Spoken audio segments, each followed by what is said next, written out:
Hello, everyone, and welcome to the Eternal X Wolfpack Paranormal Podcast Wednesday night edition. I normally don't do a show on Wednesday night, but tonight is a great night to do a show, and I've got a great team sitting in the back. I have the Spirit Mechanix backstage. Steven and Pat, we'll be talking to them. I like to holler out to a few other people, All Access Network Television. Thanks for everything that you guys do. And we'll catch you in a little while. So without further ado, I'm going to bring on the Spirit Mechanix. Hey, guys. Hello. How you guys doing? Yeah, no problem, guys. I'm glad to have you on. I've been looking forward to having you guys on for a while. So we'll start out this with a question I normally ask. We'll start with ladies first. We'll start out with ladies first. Pat, how did you get involved in the paranormal? So I bought a very haunted house in Texas and ended up not really digging that situation. So I actually found Spirit Mechanix through a friend, and they've just kind of been stuck with me since. Ever since then, though, it's been, okay, well, looking back at these pictures of this old house, wow, you can really see this really ridiculous stuff just even in the pictures from it. But now we do stuff like go to the Ross Opera House, and we have other paranormal things that we do, and that's just kind of how I got actually started in it, was through Spirit Mechanix. So let me ask you, what was so massive about the house that made you at edge? Have you ever seen the animated movie Monster House? Yeah, I think I remember my kids watching it. Yeah. It looked just like that. Oh, wow. This house was originally the county schoolhouse back in the 1800s. And had been moved to this plot of property that was originally like 100 acres that had been split up.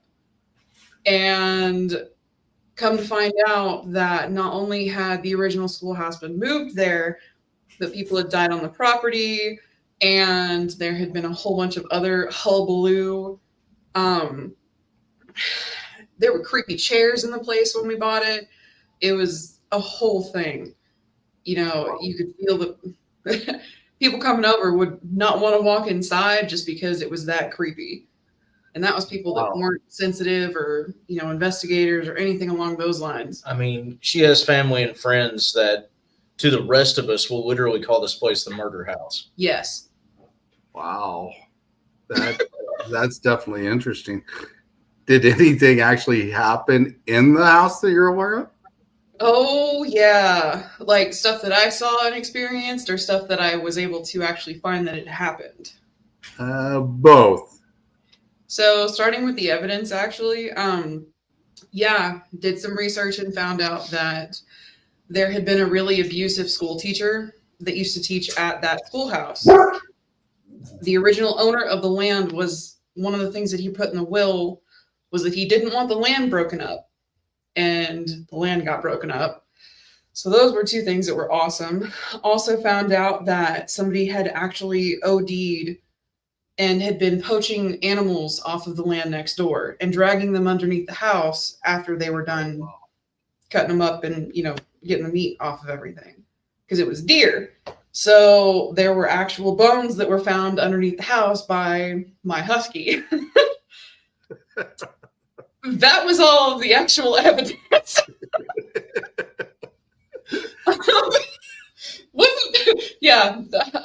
Got out as soon as could. That house was not awesome. Welcome to Texas. I hope they were only animal bones, right? They were only animal bones.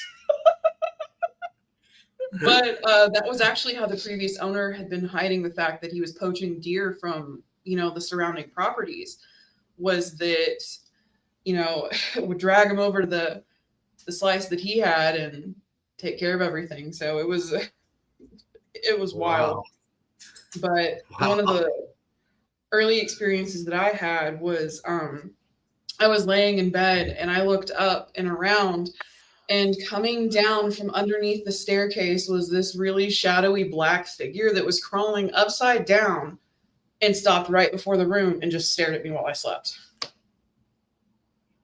Interesting. Not the word I would use. I've seen shadow things come across the room before, and etc. I was laying in a bed one time in one of my old houses, and the weird thing is, I was laying on the mattress, and the thing, I felt it push me down in the mattress. I sunk in the mattress. Not that, what the hell? And my daughter's already seen shadow figures walking through the house, so I figured it was pretty much all related at that time. So, yeah, but yeah, interesting. I understand. The cats went upstairs by myself, and it was a whole thing. You could feel the difference in the add-ons for the house from where the original schoolhouse was, but there was actually original chairs upstairs from the schoolhouse. Wow, that's so you felt the heavy feeling in one section, and then it got lighter toward the end where the new stuff was all on. Absolutely. Yeah, that's interesting too, because then it kind of confuses you to what's actually in there at times. Yeah. What about you, Stefan? Stefan. We can be friends. A lot of people call me that. But as far as what got me into the paranormal, my whole family lineage is in the middle of it in some way, shape, or fashion, whether that is native inclinations or more towards the Scotch-Irish inclinations, or most definitely the Appalachian inclinations, as far as, hoodoo and magic and seeing particular entities and dealing with particular entities. But I was born blind with congenital cataracts, and 13 surgeries later, I'm legally blind. I have enough vision to know that I can't see. And for the longest time, everything, and even on certain days where my eyes are really not wanting to cooperate, everything looks like a kid's finger painting. I see movement, I see light sources, I see color, and that's pretty much about it. And even when I was younger, certain things would come in crystal clear. Certain animals that no one else could see or interact with, and different types of shadows, different types of mists. I would see people walking that no one else would notice.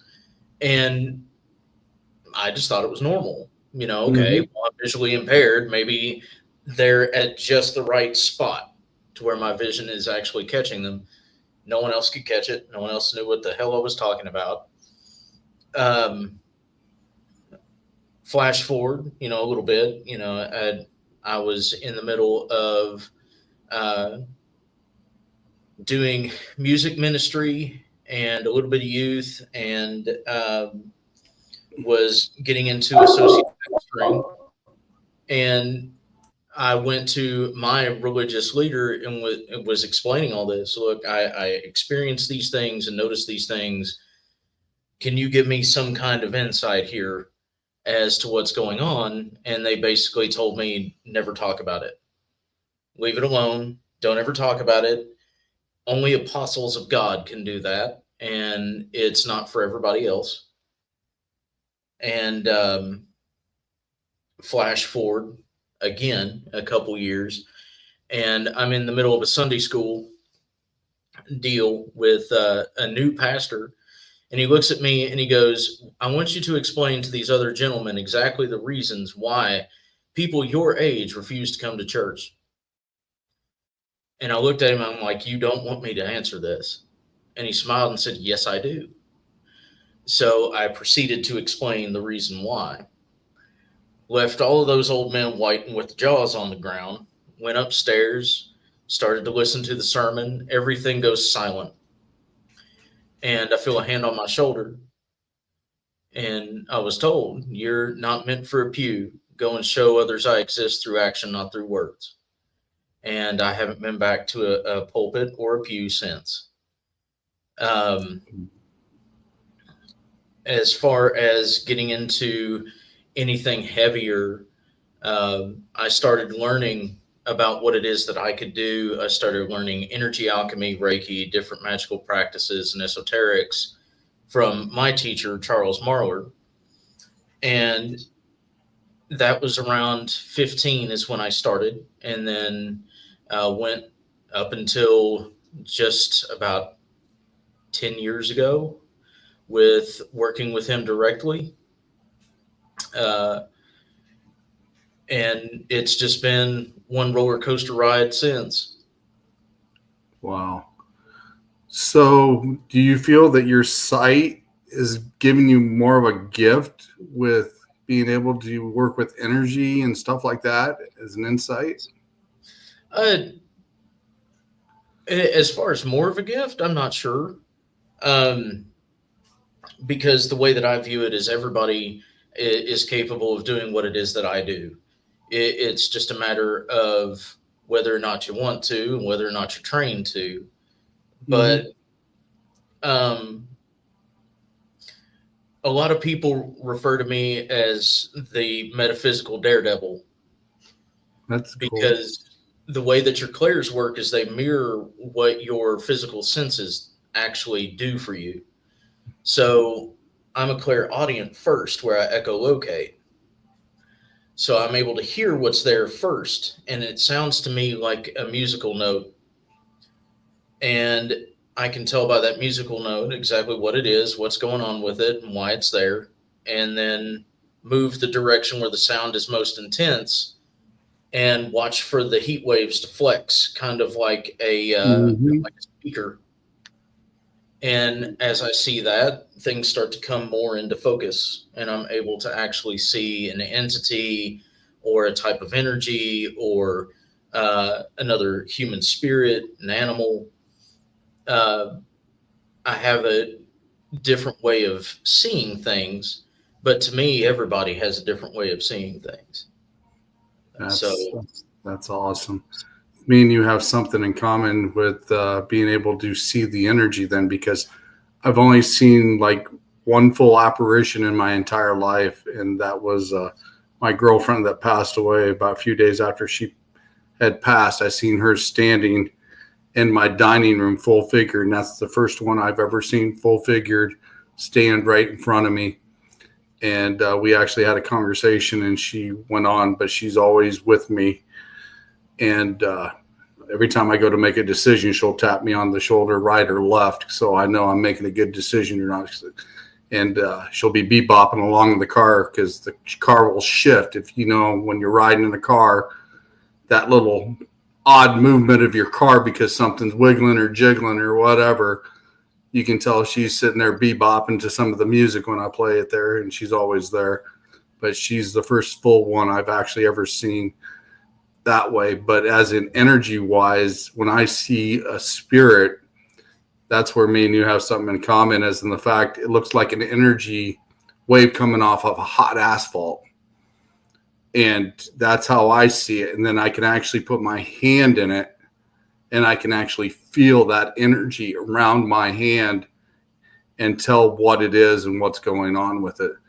So that's something that sounds like me and you have a lot in common with. That's really cool. At least I think it's interesting, especially when we go into buildings and houses, that we can do that, because we can kind of pinpoint where things are when it happens. Wow. You're the first one I've heard to say that they've seen it kind of like I do. So that's interesting. I like that. We'll have to have another conversation here along. Absolutely. Definitely interesting. Equipment. What kind of equipment do you guys like to use when you go out? Speaking for myself, my favorite thing is actually something called a vortex dome. And okay. I don't have one with us right now, but what it does is it lights up all the way around and in the middle when something interacts with it, but it doesn't pick up on, if you get close to it with static or with your phone, it actually interacts. It allows different spirits and potentially even entities to interact without having the EMF be an issue or a concern. They essentially have to touch it Mm-hmm. in order for it to work. It's not necessary. Technically, it would be like a REM pod, but it doesn't react the same way. Not at all. And so it's got different colors all the way around it. I think it's blue, red, green, yellow, and orange. Blue, green, red, and orange. And so you can actually use it to yes, no if you want, or if you've got someone that's being extremely interactive, they can go all the way around and get that confirmation for you. So that's actually one of my favorite things to use, because it's something that would be arguably super simple, but is super, super effective. We've gotten some, especially with her working with it, we've actually got some footage on YouTube in a couple of different places where you can get an actual intelligent response, because you can tell them, go all the way around, or even show me this color. Mm-hmm. Right. It's not just okay, well, they're touching the thing. Awesome. You can literally show me this color. Yeah. And okay. And then go all the way around for me. Okay. If you wouldn't like this, or you want to talk about this, or you want us to attempt this, do these things. And it's pretty awesome, actually. It's a pretty cool little device. That's awesome.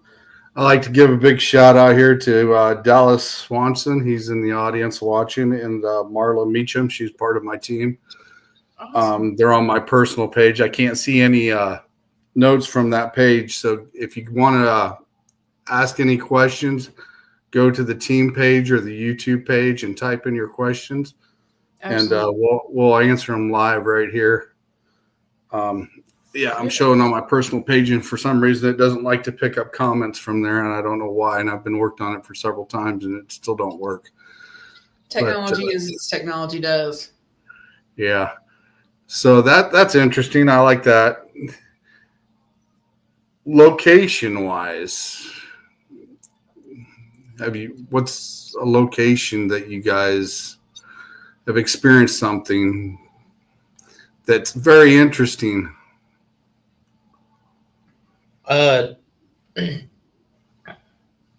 So one of mine, one of the things that we're known for is doing what we refer to as house calls. And during these events, it's usually after the paranormal investigation has happened. We usually come in after the fact to make sure that the negative things are handled. Mm-hmm. And we used to, at one point, we were working with Miss Amy Allen of the Dead Files, and we took on a couple of her cases where, she asked for specific practitioners to come in and do. Well, Spirit Mechanix is a host of different practitioners that could have fit the bill. So she would call us in, and we would take care of it. And this was a case up in Ohio. It was up in Hamilton, Ohio. And it's probably one of my favorite cases. But the spirit would walk in front of the house during the day and swing his arm and pray. And multiple people had seen him. Multiple people had made report of it. They've caught him on EVP doing prayer, the whole bit. And apparently it was his property at one particular point in time, and he passed away. And at night, he would essentially sundown. So he would lose his lucidity. He lost all his clarity. He didn't understand why people were in his home. He didn't understand why they couldn't hear him or interact, or why they weren't listening. And he was becoming aggressive. Now, a lot of people would have screamed demon and said that it was, some kind of hell spawn. And it was an old man being, protective of his property. And we walk in, and we call him into the room that had the most activity. We call him in there by his name. And we're using Spirit Box. We've got a couple of EVPs. We're going through the gamut. Of course, we did sweeps values, made sure that we knew the hot spots as far as EMF in the room, that kind of thing, so we weren't just bullshitting ourselves. Right. And all of a sudden, we're not getting anything. We're not getting anywhere. We got confirmation of who it is and what's going on, but we're not getting anywhere as far as any kind of negotiation to help him cross. And finally it was, okay, pastor to pastor. So I was an ex-Methodist minister, and then Brian Gibson, another member and another founder of Spirit Mechanix, is ex-Pentecostal. Mm-hmm. So the two of us are standing in this room with a former member, and we literally start to church down with this guy, and everything goes silent. And all of a sudden he says, "I'm waiting for my wife. I'll leave when she's here." Oh, wow. And we all know, the property people know, everybody knows that his wife had actually passed before him as far as record. And we're going, oh, okay. So we go and we make sure everything is kosher around the house, make sure the property is cleansed and sealed off. Got to keep the stuff out. You don't want to just clean it up and let it come back. Right. And that night, we brought the family in, and at least the ones that were there at the house, we brought them in and called for his wife, called Archangel Azrael. Okay, we need a favor, bub. He's not going to go until he sees his wife, until he knows that she is safe and she has been waiting on him. Mm-hmm. The entire room got so hot that you could barely stand it. Wow. And everything went quiet. She shows up and walks over to him. They literally lead each other back to Azrael. They dip out, and there's a cold rush of air that goes straight through the room. It cools down like 10 degrees immediately, and everything in the house finally has sound. Wow. There was not a single dry eye in the room. All of us, big tough rednecks are just, but it was probably one of the most humbling experiences I think I've had as far as doing these kinds of things. Wow, that's a really cool story. Do you think possibly he had dementia before he died and didn't remember that she had passed on before him? So there's every possibility. They were turn of the century at the time, so 1900 some odd, if I remember correctly. So it's possible that he did have that going on and was never diagnosed. But there's also what we refer to as a progression of human spirit. So, the longer they're here without crossing over, the more apt they are to lose who it is that they are, especially lose touch with humanity and lose touch with the things that essentially anchor them here, because passage of time. Right. So an earthbound is one that's here after death. They're literally, as the name suggests, they're bound here, either by choice or by someone holding the remains in a house, or an anchor object of some kind that has some sentimentality. Then there is what we refer to, and what a lot of people in pop culture refer to as a lost spirit, which is someone that doesn't quite understand anymore. They don't quite understand that they're dead, or haven't realized that they are, died instantly and just got up from it and thought they were okay, that kind of thing. Or they begin to notice that no one's noticing them. They start to notice that they can't interact or be heard, and they start to get confused. Then you have what is this particular entity, this gentleman. It's what we refer to as a vengeful spirit if they are in more of an aggressive tone, or more towards what we also refer to as spiritual dementia, uh, which is where that confusion starts to sink in to the point where they don't understand what's real. They don't understand anything about where they're at and what they're doing. They go on routine and more what's safe to them, what they knew the most. We've got some computer gremlins going on right here. We're bouncing.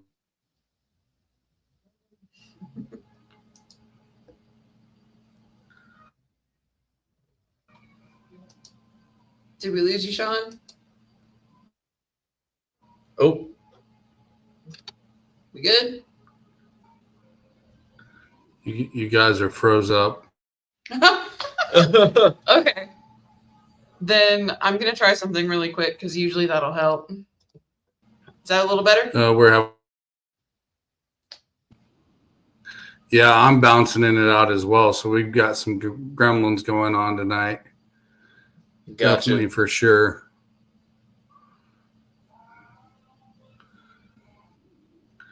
It seems like when we always talk about something spiritual and get deep into something, we always got gremlins that happen and things start freezing up. It's notorious that way, for sure. It happens all the time with us. Yeah. There's certain lives that you'll catch that either the closed captioning freezes about 30 minutes prior to, or, comments completely stop, or just us on video freeze and we don't realize that we're frozen. It takes somebody in the comments going, "Hey, I hope y'all can blink." Because and you're left with that.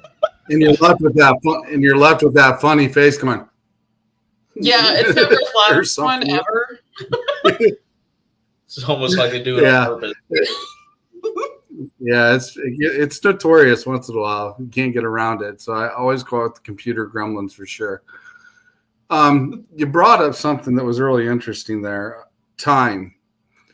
Do you think spirits have different meanings of time? Because I've also heard that there is no time after you die. So as far as that, there's a couple different theories.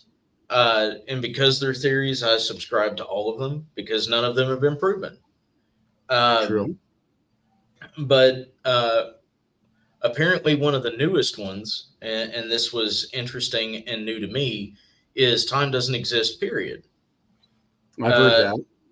Yeah. According to somebody's research that did something somewhere, I don't remember the particular paper trail, but essentially the Big Bang was both the beginning and the end of everything in that moment. So everything after that is literally just everything. Essentially, you hear about having that moment where your life flashes before your eyes, and it seems as though you have a lot of time that you're focusing on different things before you pass, but literally it's been just 3 seconds. It's essentially that for what we perceive as a universe. What we're going through is the choices both made and never made in that particular moment. Right. So there's that theory. There's also the multiverse theory, which actually is close to being proven. Right. Thanks to the collider. But essentially, you have the timeline where you make a choice and the timeline where you don't. They both play out. So if they come back together and it didn't matter which choice you made, that particular event was going to happen anyway, that's when you have a deja vu.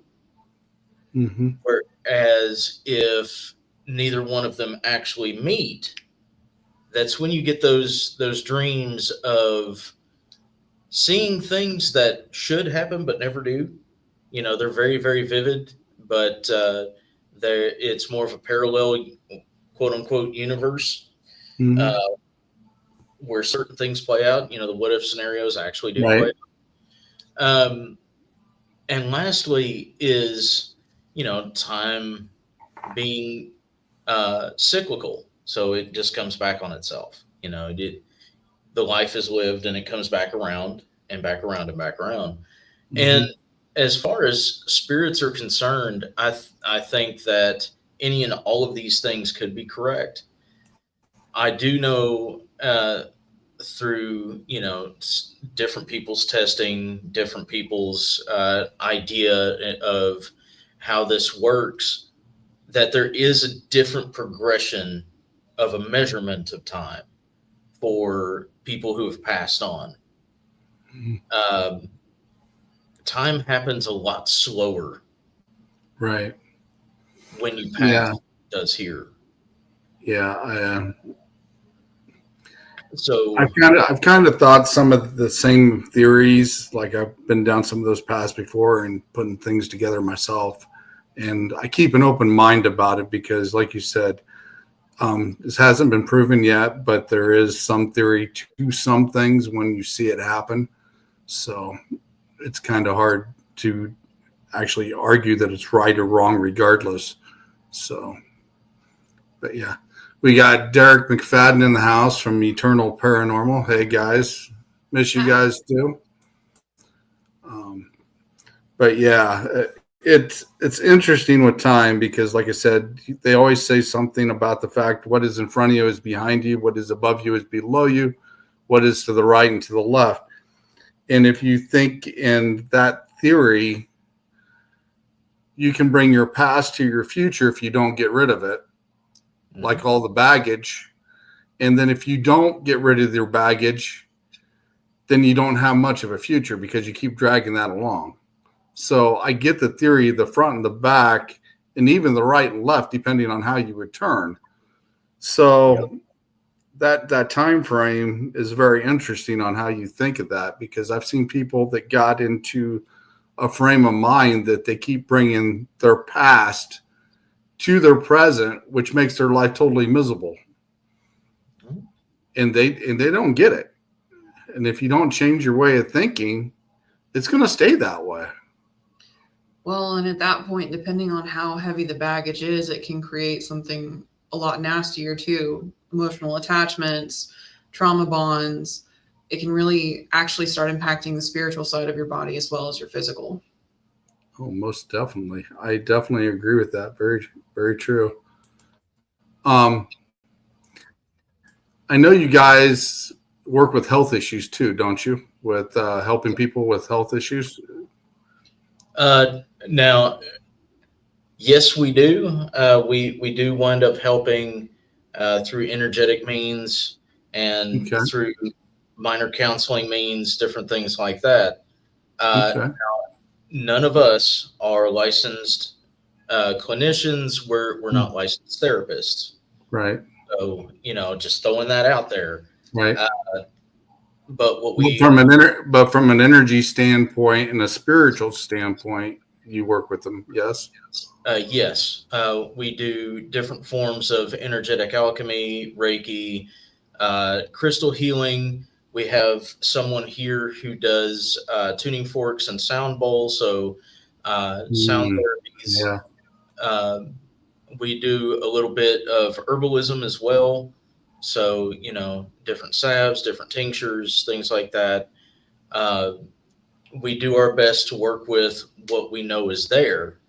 We would prefer to work with someone who has a diagnosis and is seeing these professionals. We're a supplement for that. We aren't a replacement. Right. But yeah, we've seen some pretty interesting successes over the years. Brian himself has kept people from having to have extreme knee replacements. Um, we've helped people with different issues like vagus nerve issues and GI issues, different musculoskeletal issues. Um, a lot can be alleviated by being able to understand where energy is being pent up in the body and Mm-hmm. releasing that energy or diverting it to where it's actually needed. So it's a very interesting practice. Different things like acupressure, so pressure point manipulation, uh, Mm-hmm. as well as, like I said, Reiki, physical alchemy, different things like that. So we do our best anyway. That's awesome. Derek says, I need a licensed therapist. LOL. I got your therapist for you, Derek. But yeah, I definitely like the fact of tuning forks, singing bowls, and frequencies. I had a Reiki master show me how to do stuff like that, and I always find it interesting to do things with that because that also helps with how I feel the energy, you know, and how we perceive it because we can actually feel it, and everything's based on a frequency, Mhm. and a lot of people don't realize that as well. Everything is light. Everything's light. Everything is light. In all honesty, that's how everything communicates is through photon. So the way that our voices carry as far as sound waves are actually converted into light. That's how the brain actually is able to interpret things and send it through the body. Um, so if you look at that and then you look at the spectrum of quote unquote spiritual sight or spiritual feeling, all it is being able to tap into that particular gift that is able to perceive that sound in a way that you typically couldn't. Mm-hmm. So, your clairs, Mhm. that's literally what they are. It is Right. just your interpretation of different energetic movements. Um, and it's usually something, everybody wants to say that a clair is 100% supernatural, and Right. it's really not. It's something that you have with you that you already use every day.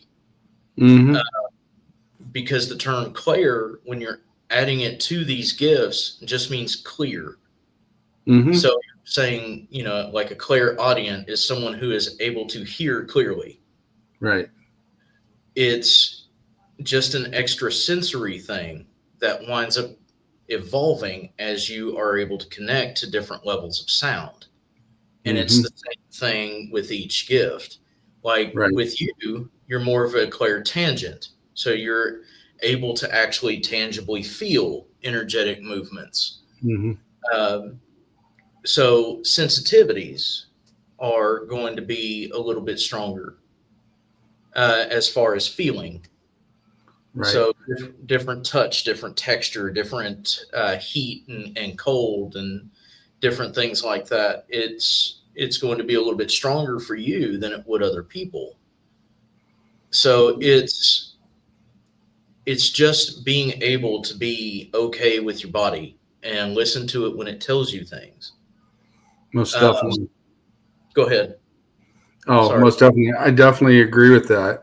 Um, I know I kind of freak out some people once in a while, and I'll do it in a bar once in a while when people ask me about energy, and they'll put their hand up, and they'll put their hand in the middle of my hand, and they can actually feel my energy bouncing off their hand.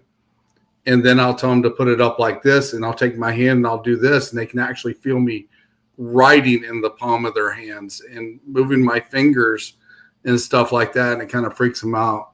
And I can do that up to like 15 feet away. And some people don't realize that because you can actually project that energy that far when you have that knowledge to do that. And some people can actually feel it because, like you said, they don't have that ability to feel it. But once they do, you definitely know what's going on because it changes your life a little bit. True. Because, I mean, out of the two of y'all, I have a totally different way that mine pops originally. I taste things first. So different frequencies taste different to me. Mm-hmm. You did that to me. I was wild. I remember that. Yeah, we were on an investigation together, and I did it to him, and it freaked him out a little bit. He remembers it. Um, But yeah, you said you taste on how. Now tell me a little bit about that, because I've never heard anybody describe that. It's so the way that you feel energy, every energy feels different. Every person feels different. Interacting with different vibrations feels different based on what it is that you're touching, interacting with your aura and with your hands. For me, that's my taste buds. So everybody has a specific taste, like a specific energetic signature. And it's not always food items. Like one of the first times that I really was able to express it, one of our team members asked me what his aura tasted like. And I told him it tasted like jazz hands and shitty 4th of July spark.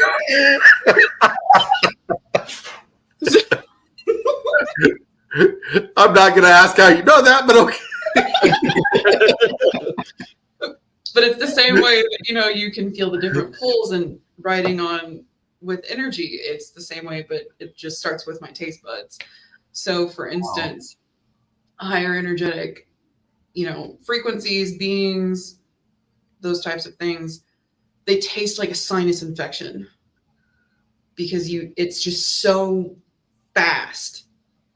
It's like your face being beaten in, but specifically with a sinus infection, it's got a specific taste. So right. It just kind of, everyone's got a specific taste and different spirits have a different taste. But that's where I start, is I utilize a lot of breath work when I'm working with clients. So if they're having a specific type of emotional moment, what I'll have them do is take a deep breath with me. And as they exhale, I breathe in what it is that they're exhaling, so I can actually start to decipher what's going on with them. Yeah, that's interesting. You're the first one I've heard that does that type, and that's very interesting. I've never one. You don't really see people present with that one first, right? Yeah, so it's definitely an interesting way of doing it, and I know we're all different, but that's the first one you're the first one I've come across that actually does it that way. And he's actually the first one that comes close to what I do all the time. So that's really interesting. And one of the other things I freak people out with, and nobody really notices it, and maybe you've done it too, but if you take your left hand and you stick it in front of your face, and you put your right hand up like this, and you blow in your hand, you can feel the wind around your fingers of your right hand. Depending on what it is that you're doing. Yeah. So with that one, for instance, with me, it would be and then try to pull in what it is that somebody's actually experiencing. That's interesting. Wow. Yeah, I kind of freak people out with doing that too. And I always got to sit back and have a little laugh because, like I said, everybody's capable of doing it if they sit down and actually concentrate and do the meditation work. One of the ones I really like to do is actually sit in the dark and actually meditate with crystals. Yeah. And with those crystals, it heightens everything else with it because all you are is in darkness, and that's all you hear around you. And then you'll start hearing every little thing, every little pin drop. You start hearing your heartbeat and everything else. So to me, that's the best way that I like to do it, is meditate. And I'll also do it with frequencies as well. I'll pick a certain frequency and I'll start meditating with it and get it used to certain frequencies to pick up as well. And it does help tremendously. I actually help keep my neck straightened out a lot because I've got degenerative in my neck in 4, 5, 6, and 7.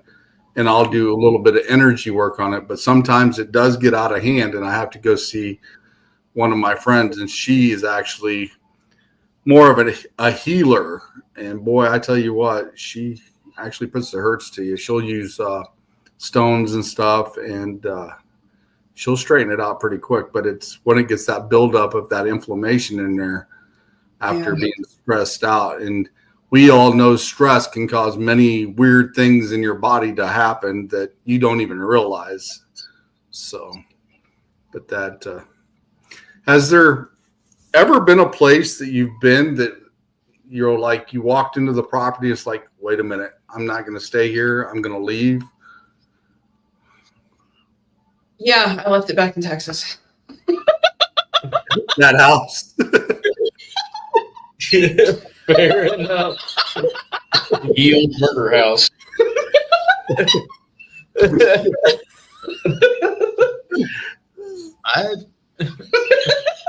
How do you follow that?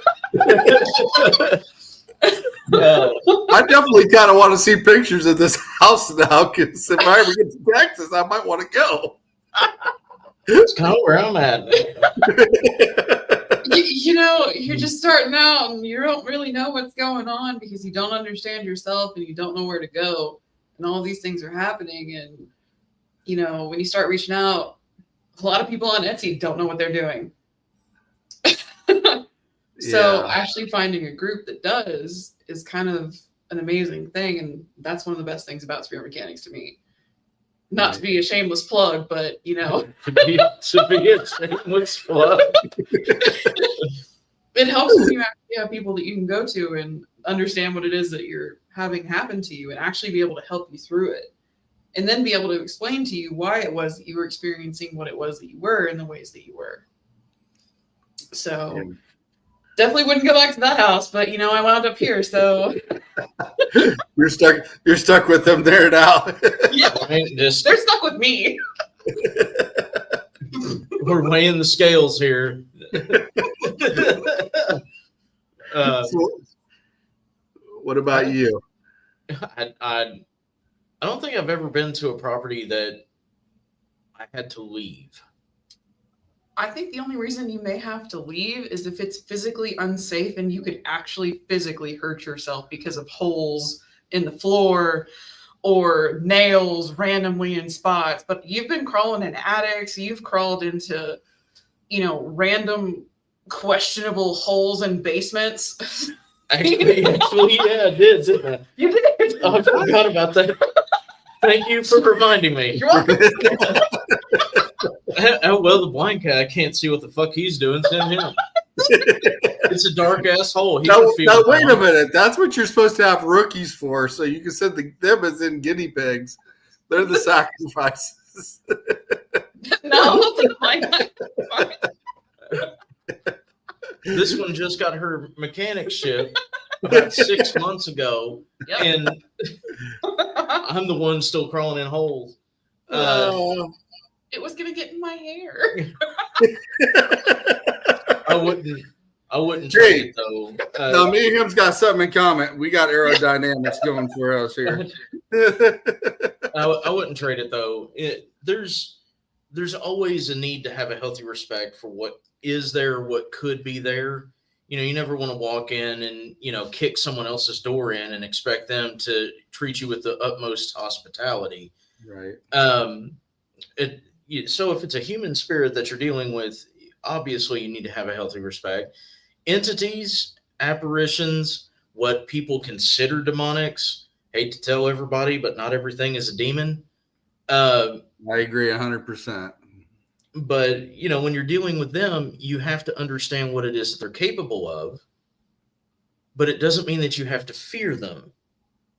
You know, it's like I tell all my students, it's kind of like walking up on a strange dog.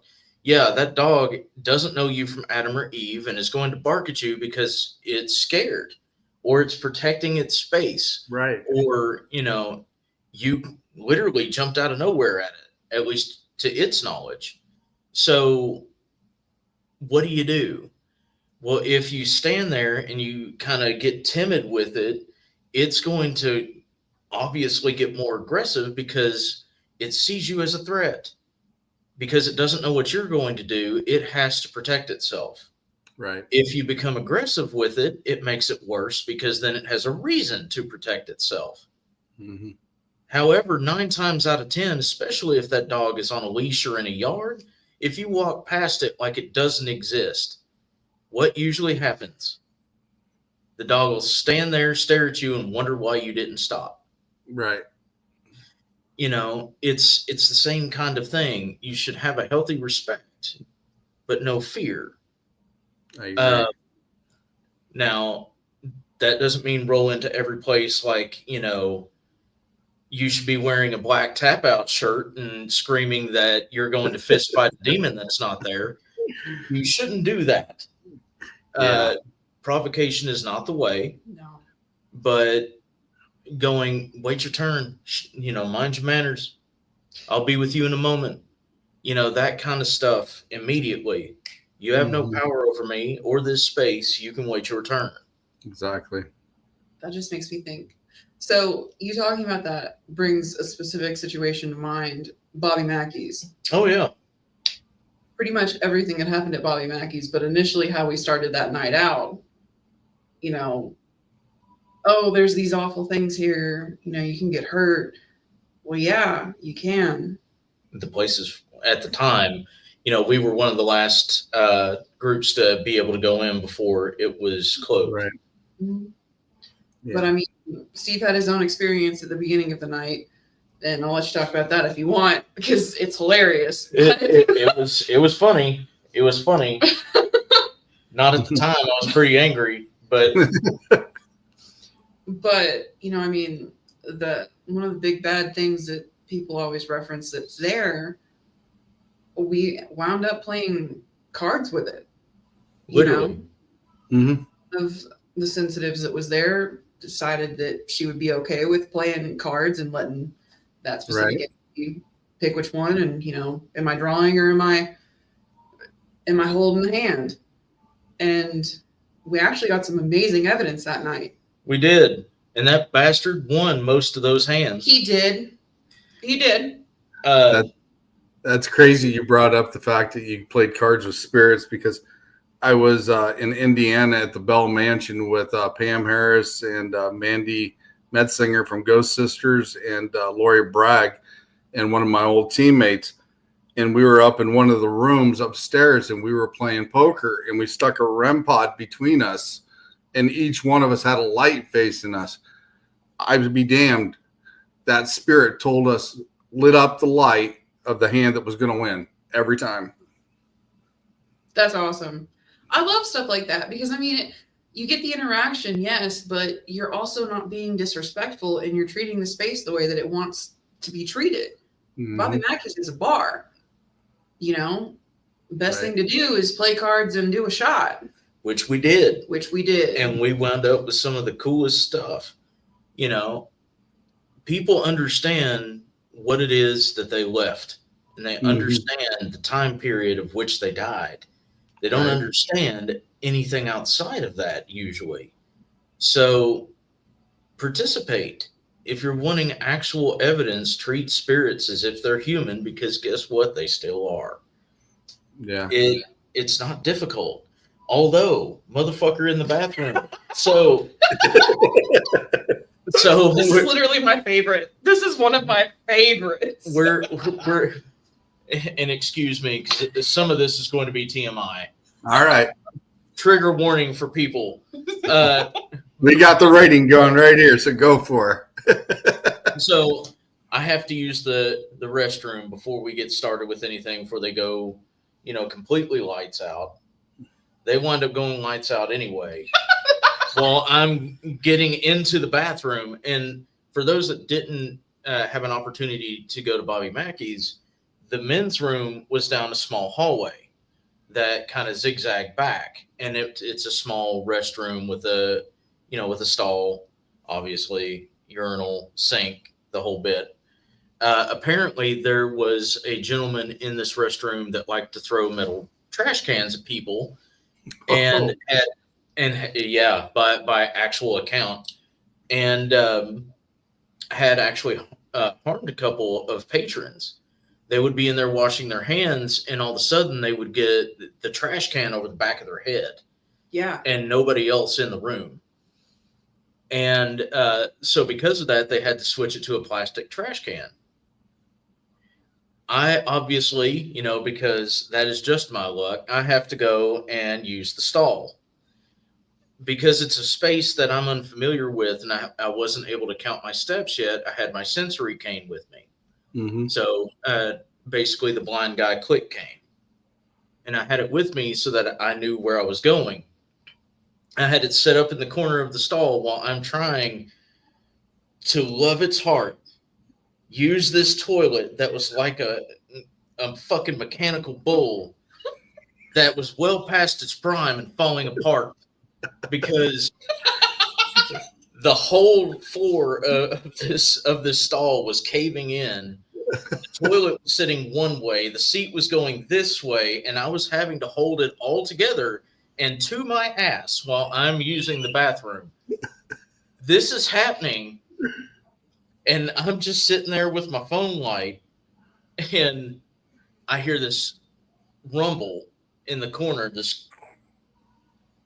and I'm like, okay, well, that's them fucking around outside, or someone coming in and messing with me because we're about ready to go on an investigation, whatever. Right. And then I actually hear the trash can kind of moving around. I'm like, we're not right now. We are not. Whoa. This is not going to be a situation. I don't want any trouble, and you don't want any of what's happening in here.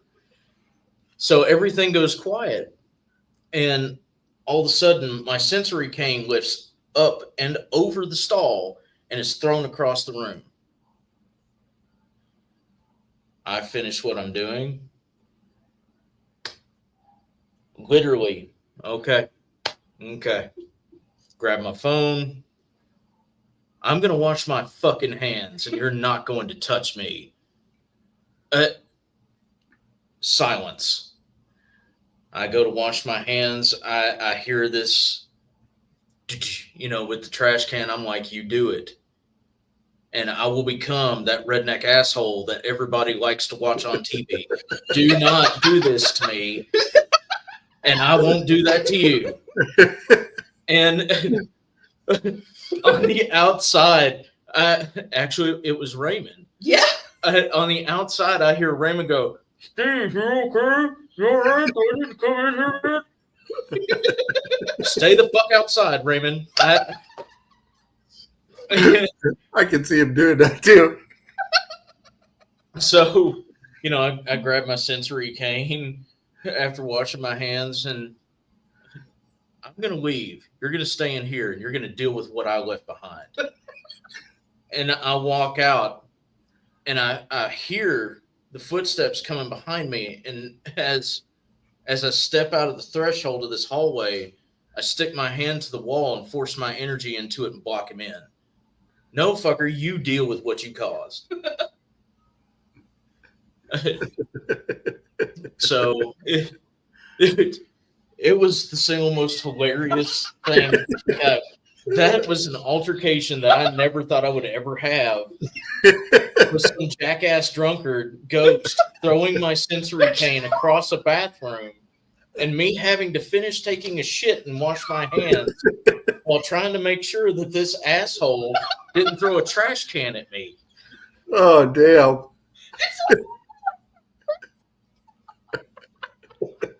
Like, because we're literally standing there with the historian that walks you around and tells you that. And I come out of the bathroom, and she goes, "Oh, did he try to throw the trash can at you?" And I'm like, "Excuse me?" and she goes, "Did you have an experience? Did he try to throw the trash can at you?" And that's how we figured out the story. We had to change it to a plastic trash can because he was beating people over the head with the metal one. And I'm going, no. No, he didn't. He tried.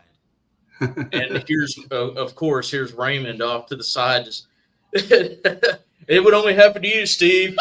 Yeah. That's pretty good. I'm going to give a big shout out because I'm sitting here watching on my phone because I can't see messages off my personal page here. But Thomas Pachter Gormley is in the house. Thanks for stopping by.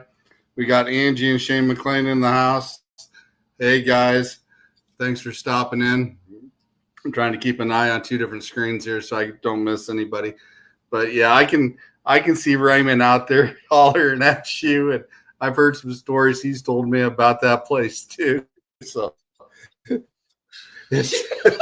was definitely I was so fucking angry. I was so mad. But The ghost is literally just laughing through the blind guy's cane. How's he going to Well, get out? Like, I've actually Show you seen how to spirits get knock out. people. I've actually seen spirits knock people down standing in the bathtub, in an old bathtub. I've seen that happen. I've seen them getting bit. I've seen them getting pushed. Yeah, I've seen things like that happen. So I think yours is falling in a different category. I don't know where to put it. See, that's the thing, is I felt violated. Because how can you take a blind guy's eyes away and expect him to be able to wipe? That is kind of cruel. I do gotta say that.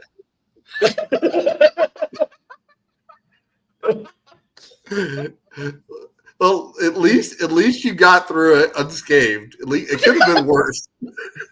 Just my dignity. My dignity and my pride were the only things that went out that day.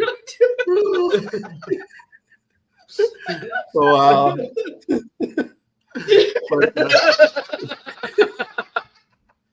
like I said, I remember Raymond telling some good stories like that, but I think that one tops the one that Raymond's told me. So that's definitely a good one.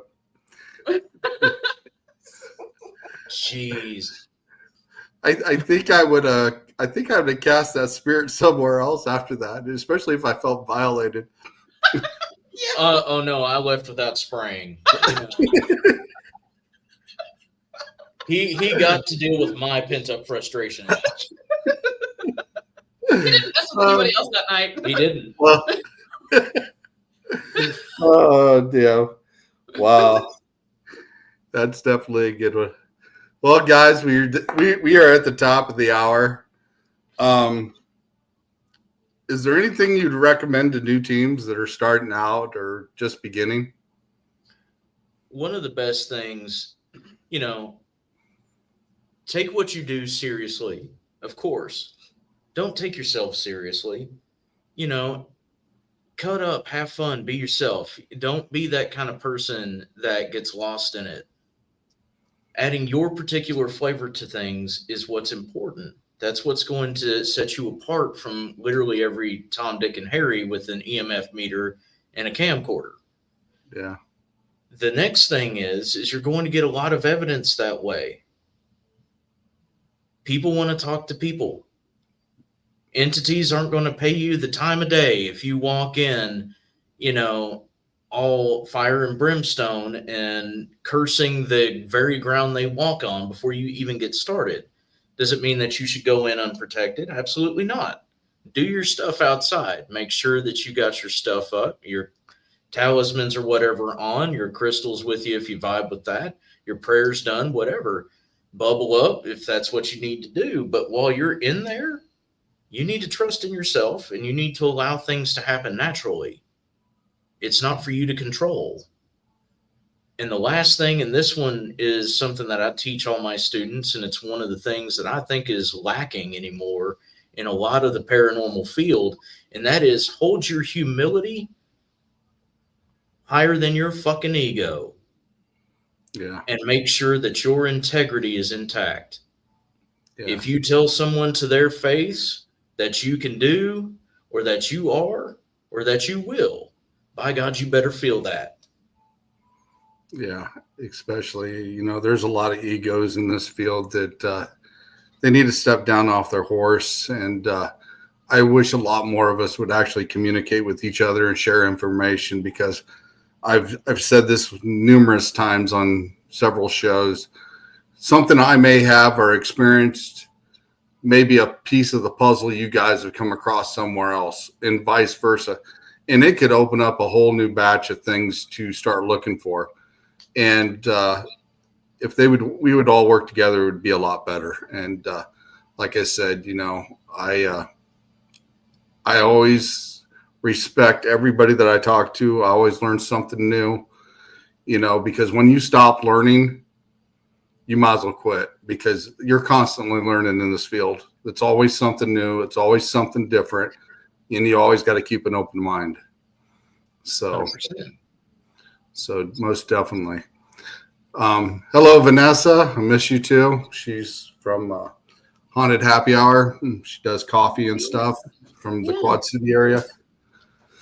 But yeah, most definitely I agree. The egos have got to go, and I'm always willing to work with new teams. And if I'm always in the area, or if I'm in the area, or even if you're in my area, holler at me, guys. I'm always here for you guys, and you know, I'll share whatever I can and help you guys in any way as well. You know, I don't believe in you know, keeping things to myself, but I'll teach you what I know and pass on what I know, and help everybody the best I can. And you know, there's a calling for us because we help the people that don't understand, and they rely on us. And you know, there's nothing more, how do I say, respectful and being rewarded than helping somebody understand what's going on in their house and being able to help them to adapt what's going on around them, and make them feel at home in their house without having to be scared of what's going on there or anything else. So I definitely agree. And like I said, I'm going to say one thing here, guys, real quick. I'm going to bring something up. All due respect, I'm going to say one thing to you guys. My condolences here as well to Mr. Raymond Newsom. Great guy. He always helped everybody the best he could, and always had a lot of respect for him and your team as well. And, you know, I know he's watching out for all of us. So, you know, Thank you. He's definitely missed. He is. Yeah, he is. So, and I'm sure he'll be pulling some more jokes on you in the future, because I know he's kind of a jokester sometimes. Because he was always awesome, and I always loved talking to him, and always had the most respect for him as well. And he's a great guy. So he's definitely missed, guys. And like I said, my condolences, and please share him with his family as well. Yes, sir. So I'm going to set you guys backstage. Thank you for coming on. I'm going to close out the show here real quick with a couple commercials, and I'll talk with you backstage here in a minute. Thank you for the opportunity. Yeah, thanks for coming on, guys. It was a great show. Thank you. Thanks, guys. That was the Spirit Mechanics. They are a great group of people. I got a lot of respect for those guys. They do a lot of great work. Definitely go check them out. Check their page out. If you ever get a chance to go meet them, definitely meet them. They're really down to earth, and they can do some really cool stuff, and they work with a lot of great things. So with that in mind, I'm going to close out here real quick with a couple things. Right now, we've got the Cincinnati Con coming up.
Also, check out Austin Light and his comic book. It's coming out. Go check out his website. He's an amazing artist. He does with demons and tells a great story about some of the stuff that he has written. Go check him out. He will be coming on the show in a few weeks as well. And the last thing here, July at Broadhead Manor. You don't want to miss it, guys. Here we go. Brace yourself for the Paranormal Rockdown, July 18th and 19th, 2025 at the Haunted Broadhead Manor. Friday night rock out with Dead Amsterdam, Left on Red, and headliner Green Jelly. The music may not be the only thing shaking these walls. Rumor has it the spirits love a good beat. Will you meet one? Saturday, meet paranormal legends like Dave Schrader, Sam Baltrusis, and more. Enjoy thrilling workshops, tasty treats, and a live Zoom Q&A with Dustin Perry. Dive into the ultimate paranormal investigation with expert guides. Or join a spine-tingling seance with Sam Baltrusis. Tickets are limited. Get yours now for an unforgettable weekend of music, mystery, and chills. Yeah, definitely go check out the Paranormal Rock down in Broadhaven Manor. I will definitely be in the crowd walking around. And one last thing, this Sunday, I will have Chris O'Toole on the show, and we'll be discussing anything paranormal as well. Have a great night, everyone, and we'll catch you on Thursday night with Paranormal Surge and Sunday on another episode of the Eternal X Wolfpack Paranormal. Have a great night, guys. I'm out of here.